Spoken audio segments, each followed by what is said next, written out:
Մենք վերադարձանք եւ մեր տաղավարում է մեր այսօրվա արդեն առաջին հյուրը Մարինա Մելքումովան։ Դեռահասների առողջության ծրագրերի համակարգող, մանկաբույժ, դեռահասային բժիշկ, արձակուրդներին երեխաներն ավելի հանգիստ առօրյայով են ապրում, չնայած բակ իջնելու հորդորներին շարունակում են մնալ տանը հեռախոսներով։ Ինչպես կանխել երեխաների ճարպակալումը, բարձրացնել նրանց շարժունակությունն ու հետևել առողջ սնունդին, կզրուցենք այսօրվա մեր հյուրի հետ։ Բարի առավոտ։ Բարի լույս, բարի առավոտ։ բավականին կարևոր թեմայի մասին ենք խոսելու եւ կարծում եմ կարելի է սկսել հենց ճարպակալումից, այ որքանով է տարածված խնդիր Հայաստանում ճարպակալումը եւ աշխարհի մակարդակով արդյոք նույն կերպ տարածված է թե Հայաստանում ցուցանիշները ավելի նվազեն կամ ավել են։ Շնորհակալություն բարձրացված թեմայի եւ հարցի համար։ Ցավոք սրտի Հայաստանը գտնվում է մոտավորապես նույն մակարդակում, ինչ միջին եվրոպական երկրները։ Եթե խոսքը գնում է 7-8 տարեկանների մասին, մենք ունենք մոտավորապես 30-ից 35% ավելորդ քաշ ներառյալ ճարպակալում այդ տարիքի երեխաների մոտ, եւ դա միջին մակարդակում է եվրոպական երկրների հետ։ Ճիշտ է, դա մի կողմից ուրախացնող է, բայց այնպես չի, որ մենք պետք է հանգիստ լինենք եւ ասենք, դե լավ, մենք ամենաբարձր կետում չենք, ամենավատ կետում չենք եւ պետք չի դրա մասին մտածել, որովհետեւ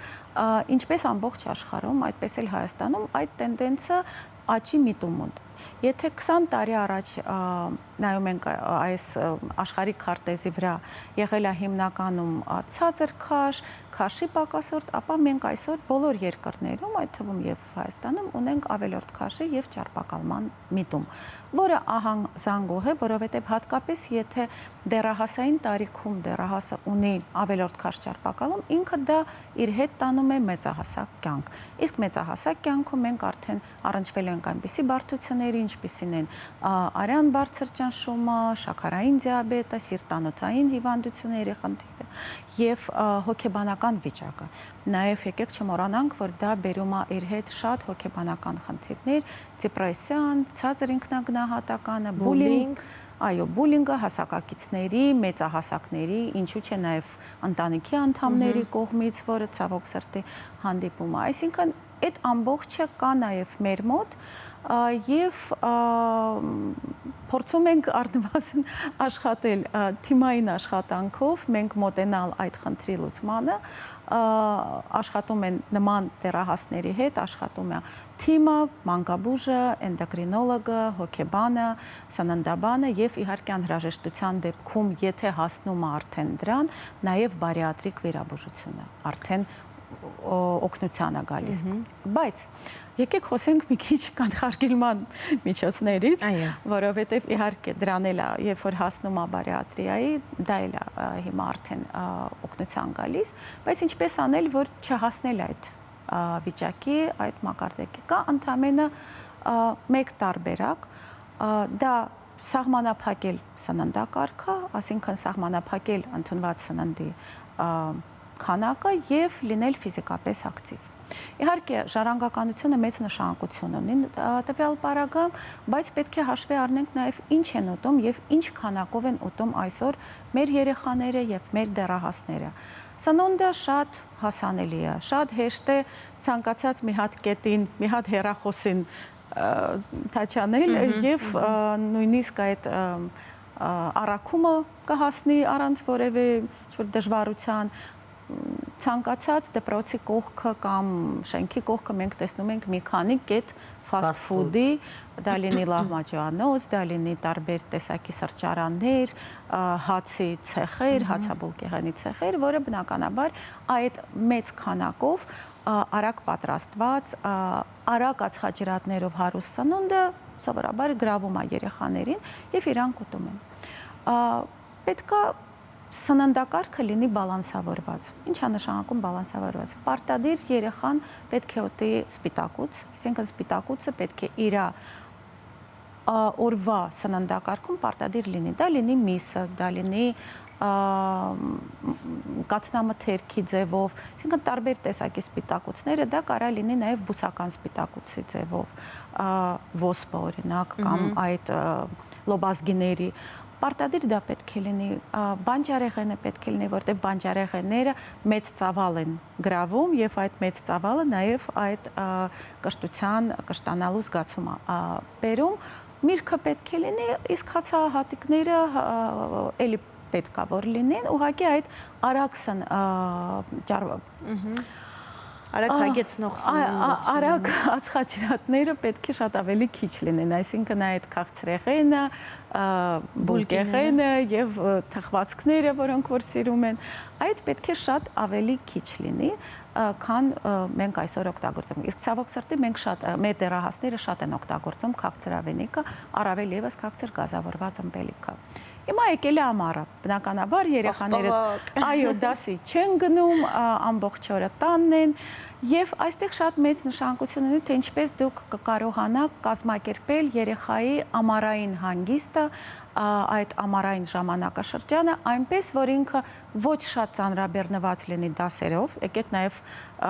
չմոռանանք, որ ամառը դա հանգստանալու ժամանակն է, դա ոչ թե լրացուցիչ մի հատ էլ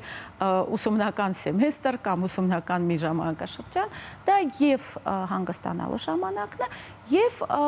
այդ թվում նաեւ ինչ որտեղ նոր հմտություն, նոր գիտելիքներ, նոր ձեռքբերումներ, դրա ժամանակն էլ է։ Եվ կարելի է այնպես կազմակերպել, որ երեխան համ լինի մի որոշ չափով զբաղված օրվա ընթացքում, բայց ունենա նաև ազատ ժամանակ։ Խոսքը ոչ միայն դեռահասներին է վերաբերում, նաև ավելի ցածր տարիքի դպրոցական երեխաների։ Անպայման ինքը ունենա խաղեր, ակտիվ խաղեր։ Ի վերջո խաղի ժամանակը, որ երեխան զարգանում է, խաղի ժամանակ, որ իր մի քիչ մտածելակերպն է փոխվում, իր այդ հնարամտության ոնց որ հնարավորությունն է շատանում խաղի միջոցով, խաղի ժամանակ եւ այդ խաղերը կարող են լինել եւ ակտիվ եւ ավելի пассив, այսպես ասած, սեղանի խաղերը, որոնք որ այսօր շատ մեծ հնարավորություն կա, շատ մեծ տարբերակներ կան եւ այդ սեղանի խաղերի ժամանակ էլ իրանց հիշողությունն է մի քիչ զարգանում, մտածելակերպը, հնարամտությունը, նաև իրար հետ շփվելու, թիմային խաղ միասին անելու, շատ հետաքրքիր կարելի է անցկացնել։ Վստահ եմ, որ այսօր կարելի է ասել, բայց արդյոք մեր բակերում այդքան տեղ կա, չէ, որ բակերը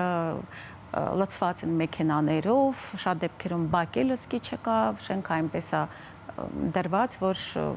դուրս է գալիս մայթ, փողոց։ Այդ պարագայում իհարկե կարելի է փորձել գտնել կողքը, ասենք թե բնակել ու ձեր բնակության վայրին մոտ թեկուզ դպրոցի բակ, թեկուզ ինչ-որ այգի, որտեղ որ էլի երեխաները կարող են այդ որոշ չափով գոնե ակտիվ խաղեր խաղալ։ Շատ կարևոր է ֆիզիկապես ակտիվ շարժվել։ Օրական 60 րոպեն, այսինքն 1 ժամ ակտիվ լինել օրվա ընթացքում, դա ուղղակի պահանջն է 5-ից մինչև 19 տարեկան երեխաների համար, ԱՀԿ-ի կողմից դա խրախուսվում է եւ դա որպես պարտադիր պայման, որ օրական 1 ժամ պետք է ֆիզիկապես ակտիվ լինի։ Պարտադիր չէ, որ հենց ուղիղ 1 ժամ, ինքը կարող է կես ժամ խաղա ֆուտբոլ, հետո կես ժամ ուղղակի ակտիվ քայլի, վազի, խաղա, հեծանիվ քշի, տարբերակները կան, հնարավորությունները կան, մենք տեսնում ենք այսօր նաև այգիներում կան այսպես կոչված այդ տրենաժորներ, այո, սարքերը, որ կարելի է դա էլ օգտագործել։ Ուղղակի մնում է ցանկությունը եւ նաեւ այդ կազմակերպվածությունը, որ դու երեխային կարողանաս կազմակերպես։ Օրվա ռեժիմը էլի իհարկե պետք է որոշ չափով պահպանվի, բնականաբար ինքը ժամը 7-ին արդեն չի արթնանալու ամառը, որտեվ դպրոց գնալու կարիք չկա։ Եվ լավ է, որ չի արթնանալու։ Բայց կարող է մի փոքր ավելի ուշ արթնանա, բայց նաև եկեք չմոռանանք քնի ռեժիմի մասին։ Շատ ուշ էլ չպետք է քնի, որովհետև հետո էլ շատ դժվար է վերադառնալ այդ առօրյա ռեժիմը դպրոցին մոտ, այսինքն ընդամենը 1-2 ժամով կարելի է տեղափոխել այդ արթնանալու եւ քնելու ժամանակը։ Համակարգիչների մասին, որը այո, էկրանների ժամանակ, էկրանների մոտ իրանք շատ ժամանակ են անցկացնում, այստեղ ուղղակի կա եւս մի այնպիսի դրվածք, որ սկսենք նախ փոքր տարիքի երեխաներից, մինչև 1.5-2 տարեկան բոլոր պրոտոկոլներով, բոլոր հղոցեցներով ընդհանրապես խորհուրդ չի տրվում, ինքը չպետք է մինչև 1.5-2 տարեկան որևէ էկրանին մոտեցած լինի։ 2-ից մինչև 5-ը մաքսիմալ 1 ժամ, ընդ որում կրթական ծրագրեր ու միայն ծնողների հետ։ ցանկալի ծնողների հետ։ 5-ից 13-ը մաքսիմալ 1-2 ժամ դասերից դուրս։ Ընդ որում դա հստակ նշվում է, որ դասերից դուրս, այսինքն ազատ ժամանակին, իր ազատ ժամանակը ինքը մաքսիմալ 1-ից 2 ժամ եւ 13-ից 18-ը էլի մաքսիմալ 2 ժամ դասերից դուրս։ Այսինքն հստակ ժամանակը դրված է, որ ինչքան ինքը կարող է անցկացնել եւ ցանկալի է, որ այդ ժամանակը ծնողներն էլ փորձեն պահել, որ մաքսիմալ, այո, ինքը կարա խաղա նաեւ բնականաբար առանց դրան էլ չի լինի, բայց եթե դրա հաշվին չի տուժվում իր սնվելու ժամանակը, իր քնելու ժամանակը, իր ֆիզիկապես ակտիվ լինելու ժամանակը, իհարկե ինքը կարող է այդ 1-1.5 ժամ նաև այդ խաղով լինի։ Դրեք սահմանափակում, բացատրեք երեխային, որ օրական մենք ընդամենը այսքան ժամանակ ենք անցկացնելու էկրանի դեմ, էկրանից այդ ժամանակից դուրս նաև իրար հետ։ Եվ ինչու՞ չէ, եկեք չմոռանանք, որ ամառը լավ ժամանակ է ընտանիքով անցկացնելու։ Ավելի շատ իրար տեսնելու, իրար լսելու, իրար հետ ժամանակ անցկացնելու, լինի դա տանը, լինի դա բնության գրկում, լինի դա շաբաթ կիրակի օրերին, հանգստյան օրերին, բայց դա լավ ժամանակ է նաև իրար հետ շփվելու, իրար հետ խոսելու, իրար հետ զրուցելու, բարձելու այն հարցերը, որոնք որ մնացին միգուցե չլուծված, չհարցված, չքննարկված դասերի ընթացքում։ Եվ կարող է իհարկե նաև որոշակի ինչ-որ ակումբներ մասնակցի, եթե ուզեցել է գնալ լողի, բայց զուտ դասերի պատճառով եւ մեր խցանումների պատճառով դա չի ստացվել, կարելի է դա թողնել ամռանը։ Եթե ուզեցել է ինչ-որ նկարչություն, լեզու կամ ինչ-որ բան, ուղղակի դա փորձեք այդ բալանսը պահել։ Խաղը, սովորելը, ազատ ժամանցը, ազատ խաղը եւ համակարգիչը կամ հեռախոսը։ Փորձեք այդ բալանսը գտնել, որպեսզի երեխան էլ հանգստացած լինի, դուք էլ հանգստացած լինեք եւ ի վերջո վերադառնա դպրոց հանգստացած, լիցքաթափված, նոր տպավորություններով,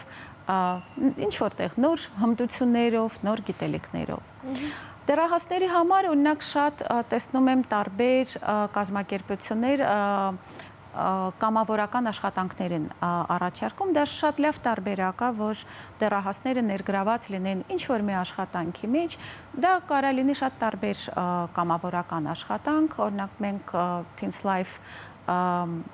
ծրագիր ենք իրականացնում եւ բարբերաբար Teens Life պրոյեկտը կամավորներին է հավաքագրում, որոնք որ այդ դեռահասներին տեղեկացնում են ֆիզիկական զարգացման, հոգեբանական առանձնահատկությունների, այդ նույն հոգեբանական խնդիրների մասին եւ հենց հավասարը հավասարի մեթոդով։ Եվ դա շատ լավ տարբերակ է մասնակցել նման ծրագրերի, վստահ եմ, որ կան էլ կազմակերպություններ, որոնք որ նման բան անում են, կամ կենթանիների հետ աշխատանքը, կամ այլ աշխատանքը, դա էլ է շատ հետաքրքիր հմտություն է տալիս, հնարավորություն է տալիս հասակակիցների հետ շփվելու,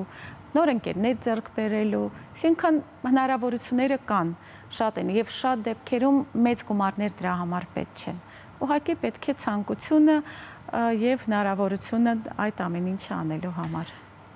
Շնորհակալություն, շատ լավ խորհուրդներ, վստահ եմ, որ բոլոր ծնողները հիմա հետևեցին այս բոլոր խորհուրդներին, կփորձեն շարժվել հենց այս օրակարգով։ Շնորհակալություն, անցնենք առաջ, իսկ հիմա երաժշտություն Շանթի եթերում։ Մնացեք մեզ հետ։